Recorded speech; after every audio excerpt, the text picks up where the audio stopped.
जरा सोचो, एक बहुत बड़ी ट्रेन बिना ड्राइवर के बेधड़क पटरियों पर भाग रही हो और उसके अंदर सामान भी ऐसा है कि अगर धमाका हुआ तो पूरा शहर खत्म। मेरा नाम है विशाल, अनोखी फिल्म्स में आपका स्वागत है और चलिए सुनते हैं हमारी आज की कहानी की शुरुआत होती है विल नाम के ट्रेन कंडक्टर से, जिसका आज ब्रूस्टर यार्ड में नौकरी का पहला दिन था। लेकिन काम पर जाने से पहले वो अपने पुराने घर के बाहर गया, जहाँ उसकी पत्नी डार्सी उसके बेटे को स्कूल भेज रही थी। उन दोनों का तलाक हो चुका था और अब कोर्ट ने विल को अपने बेटे को मिलने से भी मना कर दिया था, क्योंकि करीब 2 हफ्ते पहले उसे एक गलतफहमी हो गई थी कि उसकी पत्नी किसी और आदमी से दिन भर बातें कर रही है। जिस आदमी पर विल को शक था, विल ने उसके घर में घुसकर अपनी बंदूक दिखाकर उसे काफी डरा दिया। लेकिन ये आदमी तो पुलिस वाला निकला और डार्सी तो असल में अपनी बहन से बात कर रही थी। खैर, काम पर जाने से पहले विल ने डार्सी को फोन किया, लेकिन उसने कोई जवाब नहीं दिया। फिर जब वो यार्ड में पहुंचा तो उसकी मुलाकात इंजीनियर फ्रैंक बांध से हुई। जल्द ही फ्रैंक के दोस्त विल का मजाक उड़ाने लगे। अबे ये ट्रेन वाले बच्चों को भी भर्ती करने लग गए क्या? इस पर विल ने भी जवाब दिया, हाँ वो पहले से भर्ती हुए बुढ़े ढंग से काम नहीं करते ना, इसीलिए।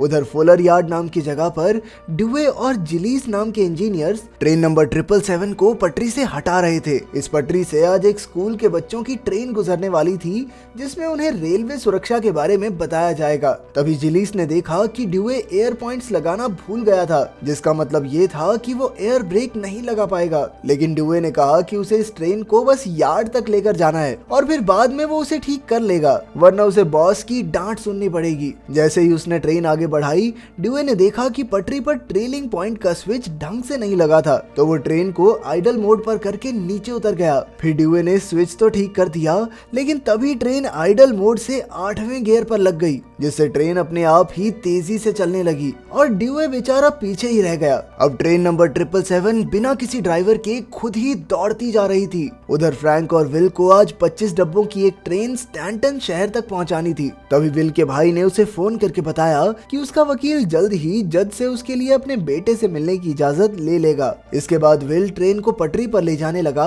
और उधर फ्रैंक को याद आया कि वो अपनी बेटी का जन्मदिन भूल गया है। फ्रैंक ने अपनी बेटी को फोन किया, लेकिन उसने गुस्से में फोन काट दिया। खैर, जब उन्होंने अपना सफर शुरू किया और अपने परिवारों के बारे में बात की तो उनकी दोस्ती बढ़ने लगी। उधर फुलर यार्ड में कॉनी नाम के स्टेशन मास्टर को जब खबर मिली कि एक ट्रेन बिना ड्राइवर के पटरी पर जोरों से भाग रही है, तो वो तुरंत कोई ना कोई हल खोजने में लग गया। पहले उन्होंने स्कूल के बच्चों के ट्रेन ड्राइवर को फोन करके उन्हें पटरी बदलने को कहा। ड्राइवर ने ऐन मौके पर पटरी बदली और 777 ट्रेन पूरी रफ्तार में उनके पास से गुजर गई, जिससे एक भयानक हादसा होते होते बच गया। फिर कॉनी ने वेल्डरनेट को फोन करके उसे अपने ट्रक में 777 ट्रेन से पहले पहुंचकर उसे पटरी पर ब्रेक्स लगाने को कहा, लेकिन ट्रेन की रफ्तार बहुत तेज थी और जब तक नेट वहां पहुंचा तब तक ट्रेन निकल चुकी थी। अब कॉनी ने नेट, ड्यूए और गिलीस को अपनी गाड़ियों में ट्रेन का पीछा करने को कहा और हर एक फाटक पर पुलिस तैनात कर दी। जैसे ही ड्यूए और गिलीस ट्रेन के करीब पहुंचे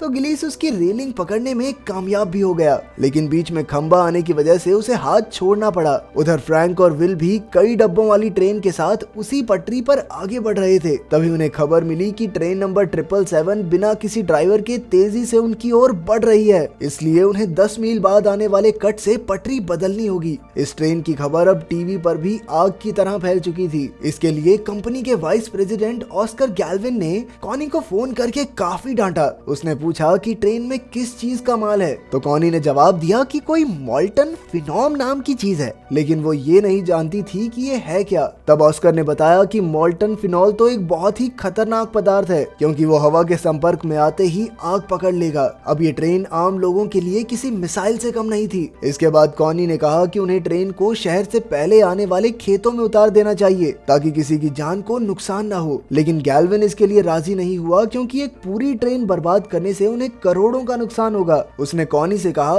देखो बेटा, ट्रेन को उड़ा तो नहीं सकते ना, तो रोकने के बारे में सोचो, ठीक है? फालतू दिमाग मत चलाओ अपना। उधर एक फाटक पर एक ट्रक की दूसरे ट्रक से टक्कर हो गई, जिससे पहला ट्रक खिसक कर पटरी पर आ गया। उस ट्रक में कुछ घोड़े थे जो काफी डर चुके थे, लेकिन आखिरकार पुलिस वाले जैसे तैसे उन्हें बाहर निकालने में कामयाब रहे। पर तभी ट्रेन ने पूरी रफ्तार से आकर उस ट्रक के परखच्चे उड़ा दिए। दूसरी ओर फ्रैंक को एहसास हुआ कि वो 10 मील बाद पटरी नहीं बदल पाएंगे, क्योंकि उनकी ट्रेन में काफी डब्बे हैं और वो खाली पटरी पर पूरी नहीं आएगी। इसीलिए वो उसी पटरी पर आगे बढ़ता रहा, जिसका साफ मतलब ये था कि वो बहुत जल्द ट्रेन नंबर 777 से टकराने वाले हैं। अब गैल्विन ने ट्रेन को रोकने के लिए गाड़ियों से कई इंजीनियर्स और 2 हेलीकॉप्टर भेजे। उन्होंने जूड नाम के एक ड्राइवर को उल्टी दिशा से एक इंजन में बैठाकर ट्रेन नंबर 777 के आगे लगा दिया और हेलीकॉप्टर से रायन नाम का एक फौजी ट्रेन में घुसकर स्पीड कम करने के लिए कूद गया। जूड ने अपना इंजन ट्रेन के सामने लगाकर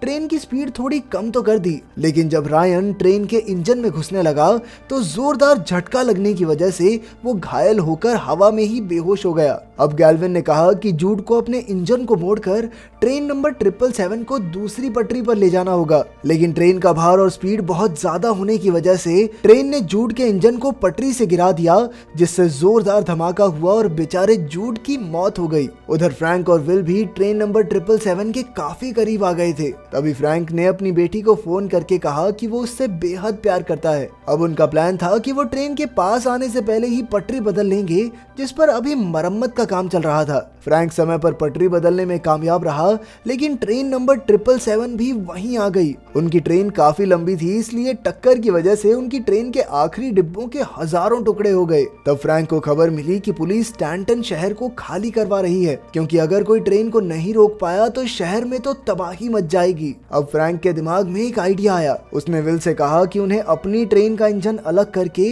रिवर्स में 787 ट्रेन से जोड़ना होगा, क्योंकि उसने देखा था कि ट्रेन के पीछे के हुक्स खुले थे। अगर उन्होंने अपने इंजन को वहां जोड़ दिया तो हो सकता है कि वो ट्रेन को रोकने में कामयाब रहें। पहले तो विल को लगा कि ये काम बेहद जोखिम भरा है, लेकिन जब उसे एहसास हुआ कि स्टैंटन शहर में तो उसकी पत्नी और बेटा भी है, तो वो तुरंत जान की बाजी लगाने को तैयार हो गया। फिर उन्होंने अपना इंजन अलग किया और रिवर्स में चलाने लगे। उन्होंने कॉनी को भी अपने प्लान की खबर दे दी। जब कॉनी को पता चला कि गैल्विन ट्रेन को स्टैंटन शहर में उतारने वाला है तो उसके होश उड़ गए। उधर गैल्विन को भी फ्रैंक के प्लान की खबर मिली, तो उसने फ्रैंक को धमकाकर कहा कि अगर वो नहीं रुका तो उसे नौकरी से निकाल दिया जाएगा। लेकिन फ्रैंक की रिटायरमेंट तो वैसे ही पास आ रही थी, तो उसे इस बात से घंटा फर्क नहीं पड़ा। इसके बाद गैल्विन ने गुस्से में कॉनी को उन दोनों को रोकने को कहा, लेकिन वो भी ट्रेन से ज्यादा स्टैंटन शहर वालों की जान बचाना चाहती थी, इसीलिए उसने सिर्फ गैल्विन की बात को सुनने का नाटक किया। असलियत में वो फ्रैंक और विल को ट्रेन नंबर 777 की पूरी जानकारी देती रही। अब शहर की तकदीर फ्रैंक और विल के हाथों में थी। ये सारी खबर डार्सी, उसका बेटा और फ्रैंक की बेटी टीवी पर देख रहे थे।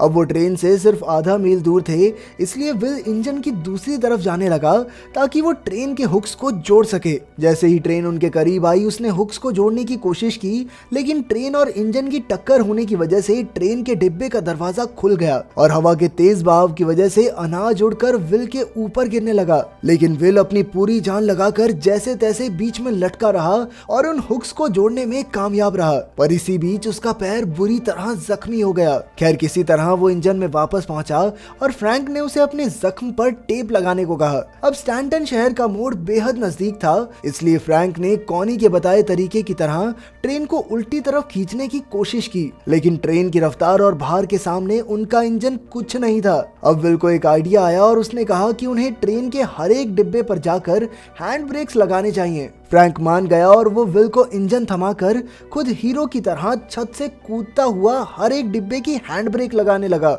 लेकिन अब भी ट्रेन की रफ्तार घटने की जगह बढ़ ही रही थी, क्योंकि इंजन के सभी ब्रेक टूट चुके थे। अब पटरी का मोड़ उनके सामने था और तभी फ्रैंक के कहने पर विल ने इमरजेंसी ब्रेक्स दबा दिए। अचानक लगी इन ब्रेक्स की वजह से ट्रेन काफी टेढ़ी हो गई और साइड की पटरी टूटने लगी। लेकिन विल के बार बार ब्रेक्स लगाने की वजह से आखिरकार ट्रेन मोड़ पार करने में कामयाब रही। इसी के साथ स्टैंटन शहर वालों की जानलेवा मुसीबत टल गई थी। अब फ्रैंक छत से होते हुए ट्रेन के इंजन की तरफ बढ़ रहा था, लेकिन आखिरी डिब्बे से कूदना उसके लिए मुमकिन नहीं था। उसी वक्त नेड अपनी पुलिस की गाड़ियां लेकर फ्रैंक की मदद के लिए आ पहुंचा। उसने गाड़ी डिब्बे के पास लाकर फ्रैंक को कूदने को कहा। आखिरकार फ्रैंक छलांग लगाकर ट्रेन के इंजन तक पहुंचने में कामयाब रहा और फिर उसने ब्रेक लगाकर आखिरकार ट्रेन रोक ही दी। उसी पल पूरे शहर और पुलिस डिपार्टमेंट में खुशी की लहर दौड़ गई। वहीं विल एक बार फिर से डार्सी और अपने बेटे से मिल गया। फ्रैंक की बेटी ने भी अपने पिता की बहादुरी से खुश होकर उसे गले लगा लिया। अब फ्रैंक और विल स्टैंटन शहर के हीरो बन चुके थे।